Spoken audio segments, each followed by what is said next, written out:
Hello friends, నేను మీ Mamata. Welcome to Mamata's kitchen. ఈరోజు మన కిచెన్లో చామగడ్డ పులుసుని ఈజీగా టేస్టీగా చాలా బాగుంటుందండి. ఎలా చేసుకోవాలి ఏంటనేది ఈ వీడియోలో చూపించబోతున్నాను. ఫస్ట్ టైం కనుక మా ఛానల్ ఎవరైనా చూసినట్లయితే ప్లీజ్ ఒక లైక్ చేసి సబ్స్క్రైబ్ చేసుకోండి. ఇంకా లేట్ చేయకుండా వీడియోలోకి వెళ్ళిపోదాం. ముందుగా స్టవ్ ఆన్ చేసి ఒక మందపాటి గిన్నె పెట్టుకోవాలి. అందులో 3 టేబుల్ స్పూన్ వరకు ఆయిల్ని పోసుకోవాలండి. ఇలా ఆయిల్ కొంచెం ఎక్కువ పోసుకుంటే చాలా టేస్టీగా ఉంటుంది. అందులోకి 1 టేబుల్ స్పూన్ శనగపప్పు, 1 టేబుల్ స్పూన్ ఆవాలు, మినపప్పు, అలాగే 1 టేబుల్ స్పూన్ జీలకర్ర వేసుకొని కొంచెం ఫ్రై అయిన తర్వాత ఒక 2 రెబ్బల వరకు కరివేపాకుని ఈ విధంగా వేసుకోవాలి. అలాగే పచ్చిమిర్చిని ఒక 3 వరకు సన్నగా ఈ విధంగా కట్ చేసుకొని వేసుకొని ఉల్లిగడ్డల్ని మాత్రం చాలా చిన్నగా కట్ చేసుకోవాలండి, లేదంటే మనకి పచ్చి పులుసు టేస్ట్ అనేది మారిపోతుంది.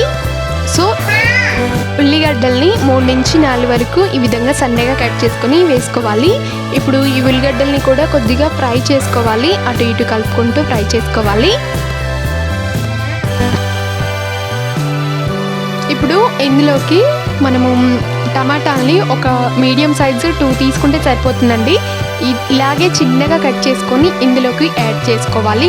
ఇప్పుడు ఉల్లిగడ్డలు టమాటాలు బాగా మెత్తగా ఉడకాలండి, అందుకోసం మూత పెట్టుకొని ఒక 2 మినిట్స్ కుక్ చేసుకోండి. 2 మినిట్స్ తర్వాత 1 టేబుల్ స్పూన్ అల్లాన్ని వేసుకోవాలి. చామగడ్డలోకి అల్లం టేస్ట్ చాలా బాగుంటుందండి. పచ్చివాసన పోయేంత వరకు ఉంచి తర్వాత 1 టేబుల్ స్పూన్ పసుపు, అలాగే 2 టేబుల్ స్పూన్ సాల్ట్, అలాగే 2 టేబుల్ స్పూన్ కారం వేసుకొని ఈ 3 కూడా కర్రీలో కలిసేలాగా బాగా కలుపుకోవాలి. ఒక 2 to 3 మినిట్స్ వరకు ఇలాగే ఫ్రై చేసుకోవాలి, కలుపుకుంటూ అడుగంటకుండా ఫ్రై చేసుకోవాలి. ఇప్పుడు మనం ముందుగానే ఉడకబెట్టుకోవాలండి చామగడ్డలు. ఉడకబెట్టుకున్న తర్వాత పెద్దగా ఉన్న ముక్కల్ని చిన్నగా ఈ విధంగా కట్ చేసుకోవాలి. చిన్నగా ఉంటే అలాగే ఉంచాలి. ఆ ముక్కల్ని ఇప్పుడు ఇందులో వేసుకోవాలి. ఇలా వేసిన తర్వాత ఒక 3 to 4 మినిట్స్ వరకు ఇలాగే ఫ్రై చేసుకోవాలి. మనకు ఆయిల్లో ఫ్రై అయితే ఈ చామగడ్డలు అనేవి చాలా టేస్టీగా ఉంటాయి తినేటప్పుడు. అలాగే ముందుగానే మనం చింతపండుని కొద్దిగంతా నానబెట్టుకోవాలండి కర్రీకి ముందే. ఇప్పుడు ఈ చింతపండుని గుజ్జుని వాటర్ని సపరేట్ చేసి ఈ విధంగా పోసుకోవాలి.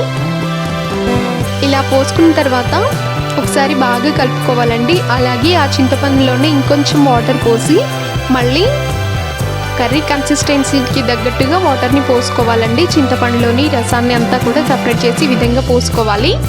ఇలా పోసుకున్నాక కర్రీని ఒకసారి బాగా కలుపుకోవాలండి. ఇంకొంచెం వాటర్ ఏమైనా యాడ్ అవుతాయి అంటే కనుక యాడ్ చేసుకోండి. ఇలా యాడ్ చేసుకున్న తర్వాత మూత పెట్టుకోవాలి. ఈ కర్రీ మీద మూత పెట్టుకొని ఒక 10 మినిట్స్ వరకు మీడియం ఫ్లేమ్ నుంచి సిమ్కి టర్న్ చేసుకుంటూ ఈ విధంగా బాగా కుక్ చేసుకోవాలండి. మనకి ఆయిల్ అంతా కూడా పైన తేలుతుందంటే చామగడ్డలు ఉడికాయని అర్థం. ఈ పులుసు అంతా కూడా దగ్గర పడేంత వరకు బాగా కుక్ చేసుకోవాలండి. కలుపుకుంటూ కర్రీని మూత పెట్టుకుంటూ తీసుకుంటూ కుక్ చేసుకోవాలి. మనకి ఆయిల్ అనేది పైకి తేలిన తర్వాత 1 టేబుల్ స్పూన్ ధనియాల పొడిని, అలాగే ఒక 2 టేబుల్ స్పూన్ కొత్తిమీరని ఈ విధంగా సన్నగా కట్ చేసుకొని వేసుకోవాలి.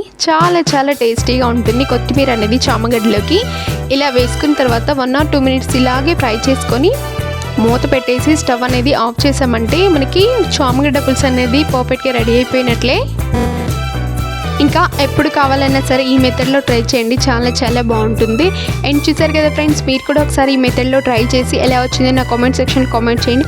అండ్ నా వీడియో కనుక మీకు నచ్చినట్లయితే లైక్ చేసి మీ ఫ్రెండ్స్కి షేర్ చేయండి. అండ్ మరిన్ని వీడియోస్ కింద డిస్క్రిప్షన్లో ఇచ్చాను, ఒకసారి వెళ్ళి చెక్ చేయండి. And thanks for watching.